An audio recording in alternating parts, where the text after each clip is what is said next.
تو اے نبی جب میرے بندے ایسے بندے آپ سے میرے بارے میں سوال کریں ان کو بتا دیجئے میں قریب ہوں، دور نہیں ہوں۔ یہ حقوق انسانی کا میرے نزدیک دنیا میں سب سے بڑا میگنا کارٹا ہے۔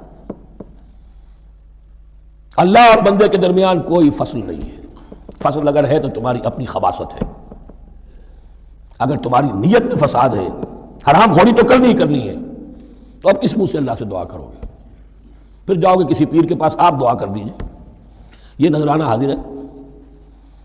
یہ طریقہ کیا ہے؟ انسان کا نفس حائل ہے اور کوئی نہیں، ورنہ ہم تو مائل بکرم ہیں، کوئی سائل ہی نہیں، راہ دکھلائیں کسی رہنمی منزل ہی نہیں، کوئی پوپ نہیں، کوئی پنڈت نہیں، کوئی پادری نہیں، کوئی پیر نہیں، کوئی نہیں، جب چاہو اللہ سے ہم کلام ہو جاؤ۔ اس سے بڑا حق کیوں خالق و مخلوق میں حائل رہے پردے، پیرانے کلیسا کو کلیسا سے اٹھا دو، میرا ہر بندہ جب چاہے جہاں چاہے مجھ سے ہم کلام ہو جائے۔ ہاں شرط ہے اس کی، وہ شرط آگے آ رہی ہے، اجیب دعوت الداعی اذا دعان، میں تو ہر پکارنے والے کی پکار سنتا ہوں، اور سنتا نہیں جواب دیتا ہوں، اور صرف جواب نہیں دیتا قبول کرتا ہوں۔ اجابت میں یہ تینوں چیزیں موجود ہیں، اور اذا دعان، جہاں مجھے پکارے جب پکارے، there and then میں موجود ہوں، لیکن شرط کیا ہے؟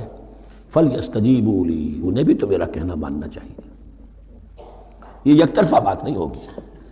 فَاذْكُرُونِي أَذْكُرْكُمْ، تم مجھے یاد رکھو گے تو میں تمہیں یاد رکھوں گا، یہ دو طرفہ معاملہ ہے۔ تم شکر کرو گے میں تمہاری قدردانی کروں گا، تم میری طرف چل کر آؤ گے میں بھاگ کر آؤں گا، تم بارش بڑھاؤ گے میں ہاتھ بڑھاؤں گا، لیکن تم رخ موڑ لو گے ہم بھی رخ موڑ لیں گے۔ ہماری تو غرض نہیں ہے، غرض ہے تو تمہاری، تم رجوع کرو گے ہم بھی رجوع کر لیں گے، تم توبہ کرو گے ہم اپنی نظر کرم پھر تمہاری طرف متوجہ کر دیں گے۔ لیکن ہر چیز ان تنصروا اللہ ینصرکم، اللہ کی مدد کرو گے تو اللہ تمہاری مدد کرے گا۔ تمہاری دوستیاں ہو، پینگے بڑھا رہے ہو اللہ کے دشمنوں کے ساتھ، ساز باز ہو اللہ کے دشمنوں کے ساتھ، اور کھڑے ہو جاؤ قنوت نازلہ میں اللہ سے مدد مانگنے کے لیے، تم سے بڑا بے وقوف کون ہوگا؟ پہلے اللہ کی طرف رخ تو کرو، اللہ سے اپنا معاملہ درست کرو۔ ہاں اس میں کوئی یہ شرط نہیں ہے کہ پہلے ولی کامل اس وقت توبہ کرو خلوص نیت سے اور سارے پردے ہٹ جائیں گے، لیکن خلوص نیت کے ساتھ توبہ ہو۔